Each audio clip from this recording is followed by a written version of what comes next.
Thank you so much. Thank you.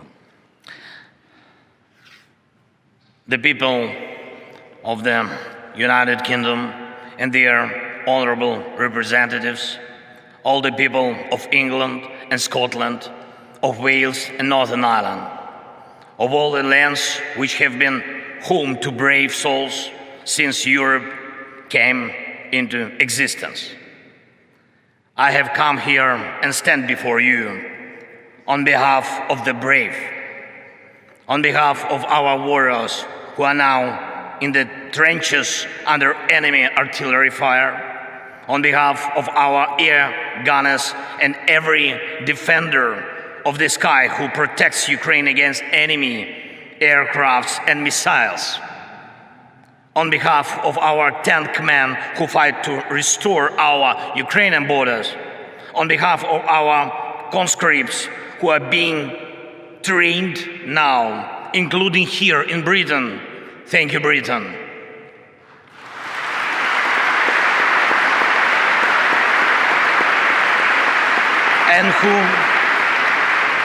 And who will be then deployed to the front line, skilled, equipped, and eager to win. On behalf of every father and every mother who are waiting for their brave sons and brave daughters back home from the war. Mr. Speaker, you may, I think, well remember, as roughly more than 2 years ago, we met with you here in Parliament. Great honor was for me. And I remember we enjoyed tea.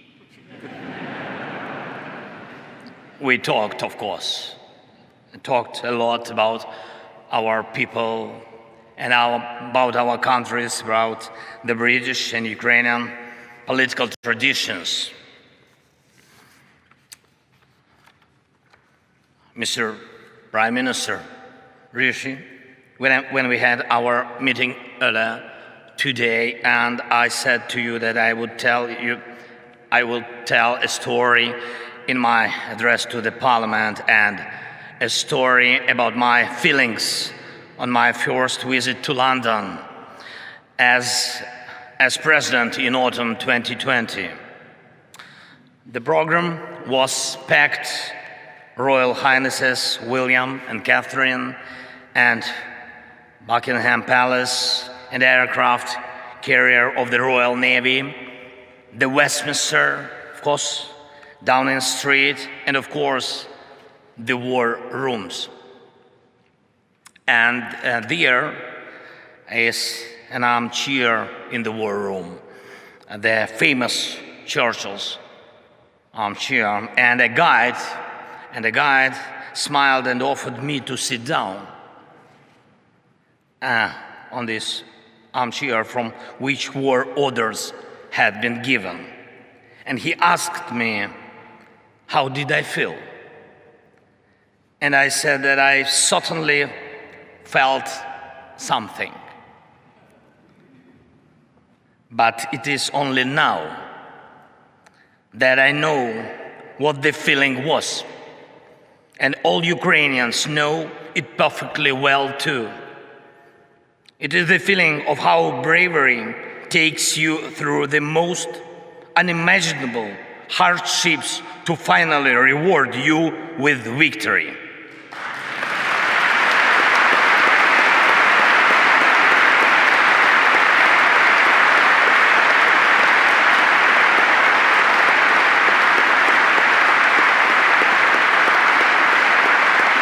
Ladies and gentlemen, I thank you for your bravery. Thank you very much from all of us. Yes, please. That is for you. All applause for you.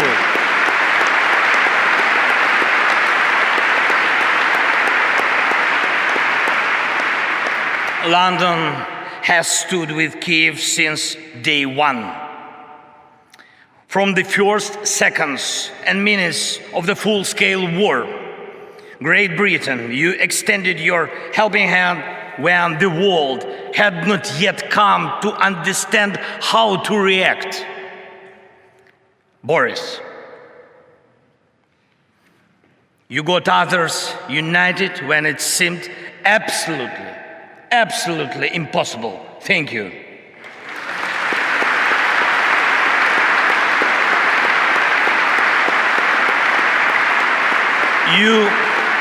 All of you all showed your grit and character back then, strong British character. You didn't compromise Ukraine, and hence you didn't compromise your ideals, and thus you didn't compromise the spirit of these great islands. Thank you very much.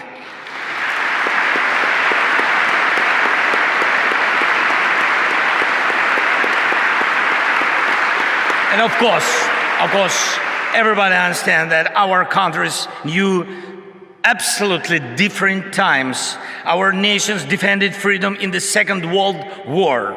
The Iron Curtain divided us. Our people went through crisis and growth, through inflation and periods of social losses and social gains. It was tough, but we always found strength and stamina to move ahead and achieve results. This is the bedrock of our land and your traditions. Ukrainians and Brits defeated the fear of war and had the time to enjoy peace.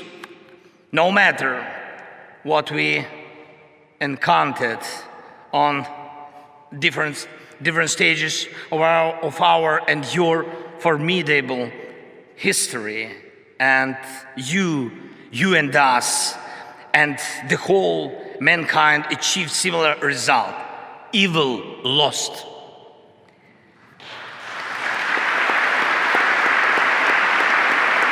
Evil lost. We will always come out on top of evil. This lies at the core of our, but also your traditions. However, the horizon never stays clear for a while. Once the old evil is defeated, the new one is attempting to rise its head. Do you have a feeling that the evil will crumble once again? I can see in your eyes now we think the same way as you do. We know freedom will win.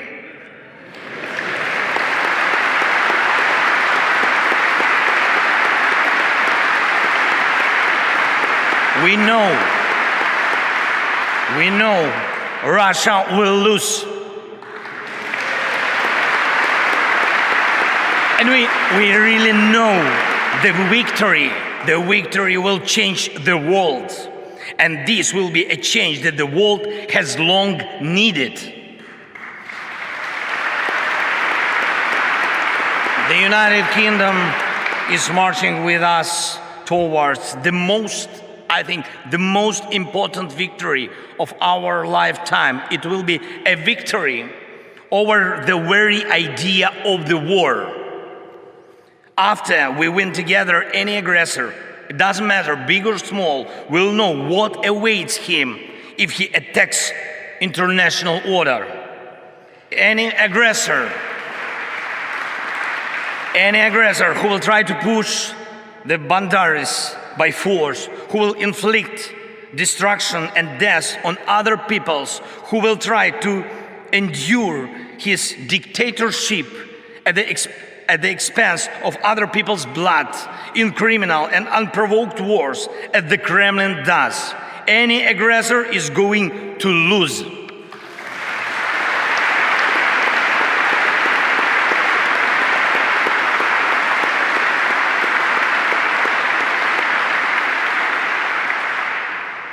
Ladies and gentlemen, we have already achieved remarkable results, and we must make every effort to turn our achievements into the foundations of the future global security architecture. The world needs your leadership, Britain, just as it needs Ukrainian bravery.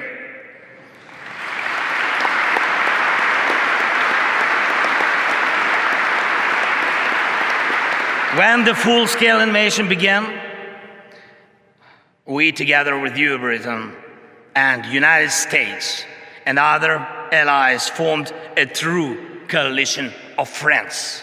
That is very important.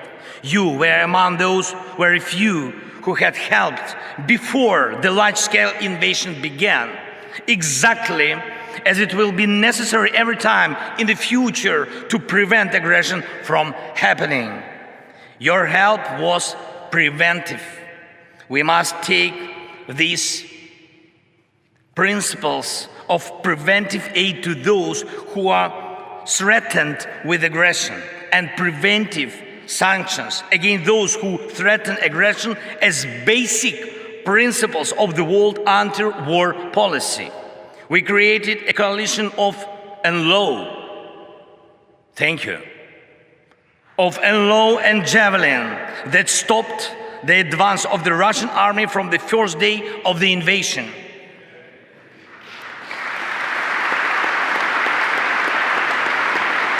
We built the coalition of artillery rounds and a coalition of air defense, which allow us to save the lives of our children, of our people, of our civilians, our women, our elderly, and our cities from Russian atrocious occupation and missile terror. We put together a powerful sanction coalition, and your leadership is protecting international legal order through sanctions against a terrorist state cannot be questioned. And we have to steadily continue along this way until Russia is deprived of any possibility to finance the war. Most importantly, together with the G7, we brought about a coalition of values, a coalition that protects the rule-based world order and human rights, a coalition that will work in such a way that over time there will simply be no gray areas in the world in which human life doesn't matter. In order for it to be so, there must be justice. Anyone who invests in terror must be held accountable. Anyone who invests in violence must compensate those who have suffered from terror.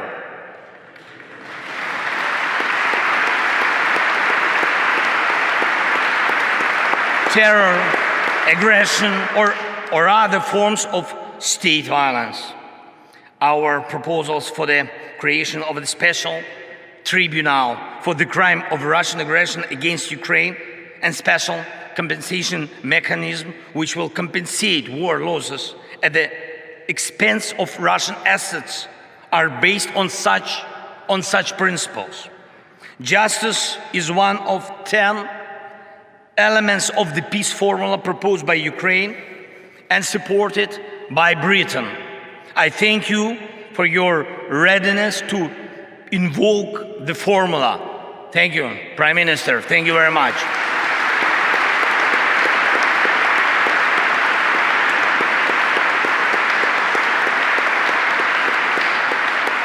As I already mentioned, Ukrainian soldiers are being trained in Britain, in particular to operate Challengers, your main battle tanks. And it's a tank coalition in action. And I thank you, Rishi. Thank you very much for this powerful defensive step for tank assistance. Thank you. The coalition of long-range missiles is the latest of all. It will allow us to make the evil completely retreat from our country by destroying its headways deep in the occupied territories. And it's not just I'm not speaking just about weapons. We prove together that the world truly helps those who are brave in defending freedom, and thus paves the way for a new history. A history of the world that knows how to be quick in help, who knows how to be effective in defense, who knows how to remain principled in dark hours, who implements its treaties and arrangements in good faith, who does not allow perpetrators to enjoy immunity, who knows how to overcome veto when it's abused, who knows no fear, and who knows how to win. This shall be the new reality of the free world, I'm sure.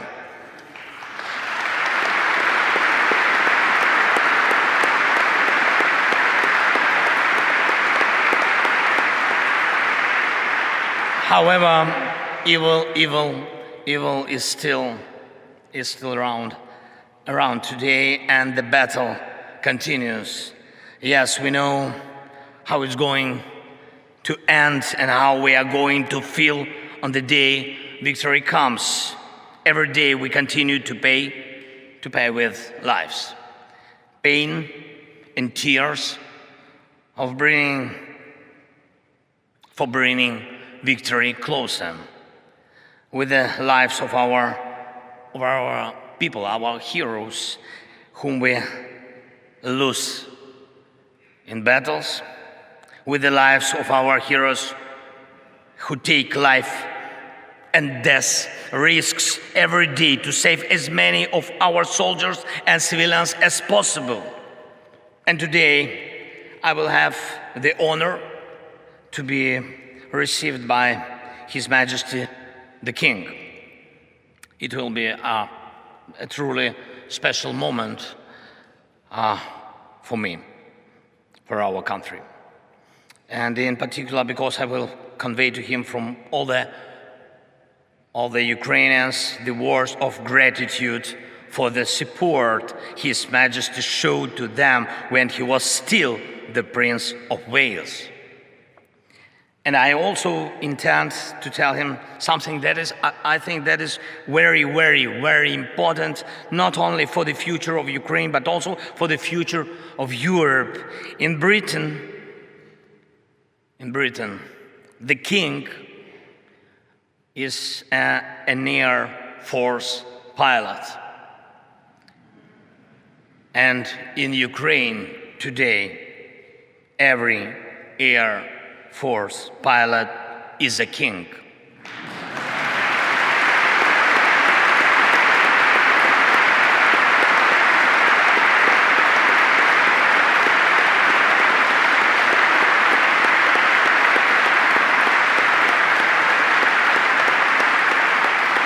For us, just for us, for our families.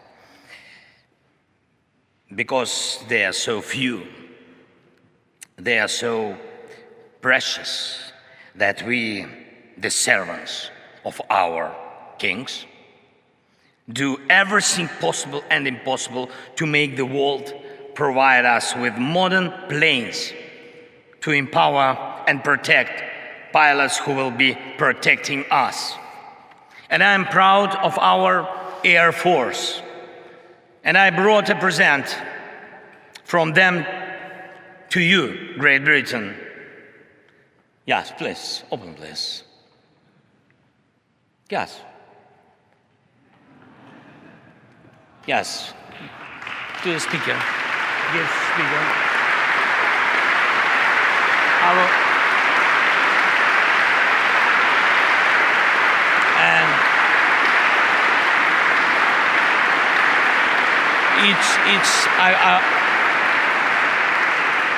I will explain.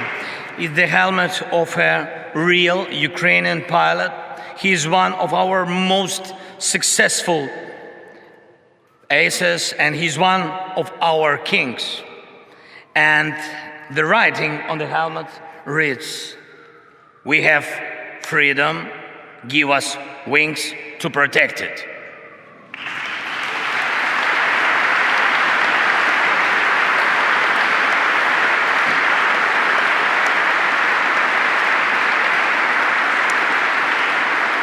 I trust this symbol will help us for our next coalition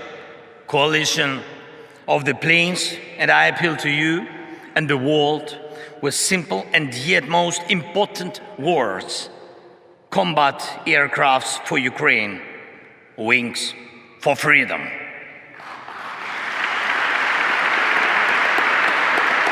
Great Britain, you and us both struggle for peace, but instead we are forced to face the range that seeks to deprive us of peace and everything else that is valuable in life. Unfortunately, it is in human nature to allow evil mature. It then stands up against humanity. It then destroys and kills. It launches aggressions and breaks people's lives. You and us have already fought together against such evil. You and us already have the experience of defeating the evil that is generated by human nature. I'm not saying there will be no more wars after the war ends. No. It is impossible to completely erase evil from human nature. Yet it is in our power to guarantee with words and deeds that the light side of human nature will prevail. This side you and us share, and this stands above anything else. Thank you for your attention. Thank you for your support. And leaving a British Parliament 2 years ago, I thanked you for delicious English tea. And I will be leaving the Parliament today, thanking all of you in advance for powerful English planes.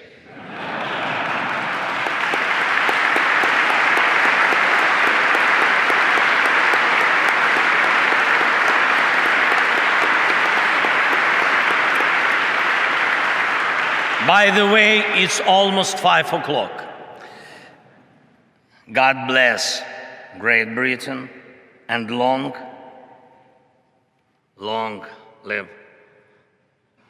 the King. Slava Ukraini!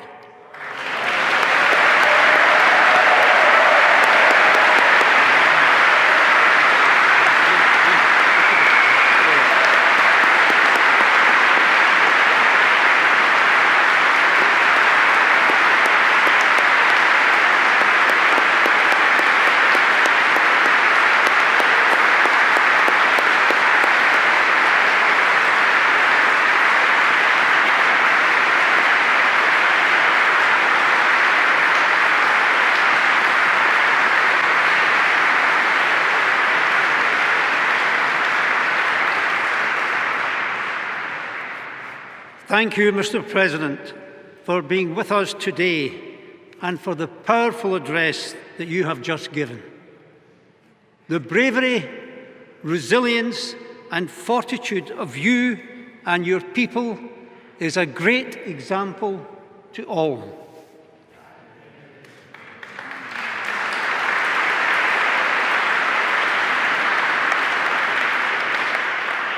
Mr. President, this great hall in which we stand, with its walls first built more than 900 years ago, has seen many speeches from great and iconic leaders.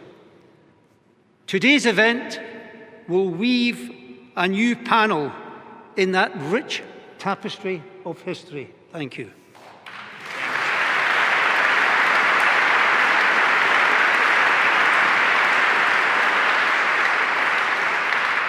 Westminster Hall is at the core of the national life of our country and has played a prominent role in the development of our judicial system and our parliamentary democracy. But the story of this hall is also a tale of resilience and of remaining steadfast in the face of disaster. While fire raged around this site in 1834, destroying our old Parliament, Westminster Hall stood proud. When during the Second World War, bombs rained on London, Westminster Hall remained largely undamaged, stoic in the face of great peril. This hall reminds us that in the face of challenge and conflict, symbols of our national identity and sovereignty will endure, giving powerful and visible hope to our peoples during times of tribulation. In the same way, the endurance of your government and its institutions in the midst of a colossal threat to Ukraine continues to inspire your population and millions more beyond your borders. This endurance and inspiration rests in large part upon the leadership that you have demonstrated since your country was forced into this terrible conflict.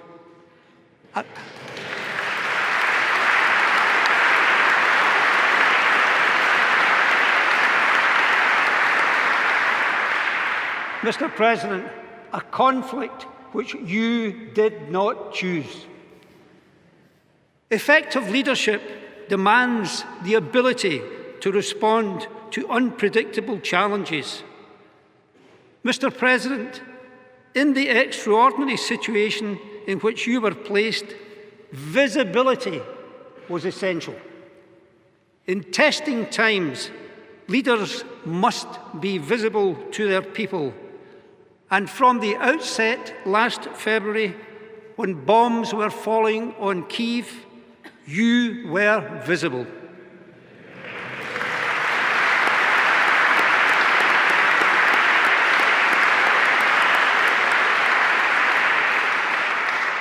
Broadcasting from the streets of your capital, you reassured Ukrainians and indeed the world of the determination of your government in the face of violent aggression. Your leadership has been steadfast. In the early days of this conflict, some suggested that the Ukrainian state could not withstand the Russian threat and that the war would quickly end. In one of your broadcasts during the early bombardment, you famously said, "We are all here." You did not leave. You showed the world that your government was still at work in Kyiv and was fully committed to the defence of Ukraine. Your people have followed this example with an inspirational display of bravery. Vision has also characterised your leadership. You have not only expressed your belief in the continuing ability of Ukrainians to withstand aggression, but have embodied that belief, offering hope of a reconstructed Ukraine playing its full part in the future of Europe. That vision will continue to sustain you and your people in the difficult times ahead. Finally, a great leader never gives up. Selflessness and bringing people together are the essence of leadership. Mr. Speaker, Mr. President, you exemplify these qualities in abundance.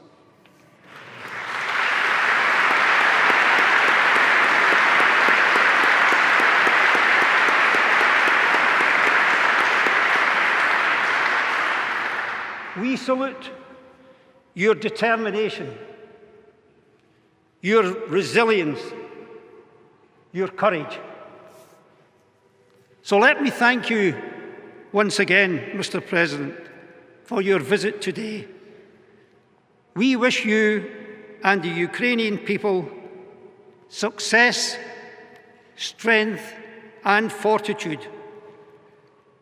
You are not alone in this struggle. This Parliament, and indeed the country, stands with you in solidarity as you continue this noble fight. Thank you for your visit, Mr. President.